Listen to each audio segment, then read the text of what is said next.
જય રામાધણી મારા વાલા સ્વપ્રેમી ડાયરો। આજે તો રાહુલભાઈ આપણને ડાયરેક્ટ લેવા આવી ગયા છે ઓફિસેથી। લાગી તે ભૂખ એટલે વહી ગયા વિકીભાઈની પૂરી ખાવા, અને વિકીભાઈ મસ્ત ફુવારે મેક્યા છે અને પૂરી ખાઈને સીધા ગયા મારી દુકાને। ત્યાં આપી દીધું પપ્પાને બેગ અને કીધું જાય છે વાડીએ। જેવા વાડીએ જવા નીકળ્યા ત્યાં લાલભાઈ ઉડાડતા હતા ચા, અને ચા ઉડાડતા જોઈ મેં રાખી ઊભી, લાઈને બે હબડકા મારતો જાઉં। ચા પીને નીકળી ગયા વાડીએ જવા માટે। જેવા વાડીના રસ્તે ચડ્યા પડી ગયું પંચર। આ 150 કિલોનો જણ વાય નાખ્યો તો પંચર પડે જ ને।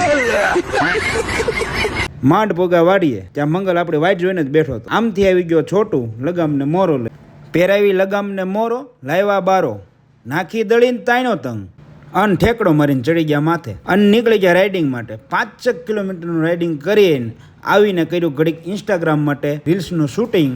શૂટિંગ કરતા કરતા પડી ગઈ હાંજ પડતા આવી ગયા વાડીએ, અને વાડી આવીને તમને એક વાત જણાવી છે, આવનારા સમયમાં અમે ઘણા બધા અશ્વોની મુલાકાત કરવાના છીએ, જેમના વ્લોગ આ પેજ ઉપર આવવાના છે। એમના માટે તમારે લાઇક, શેર અને ફોલો કરવું જરૂરી છે। તો મંગલને નિર્ણય પૂરો કરીને આ વ્લોગ આપણે કરીએ છીએ અહીંયા પૂરો। જય રામાધણી।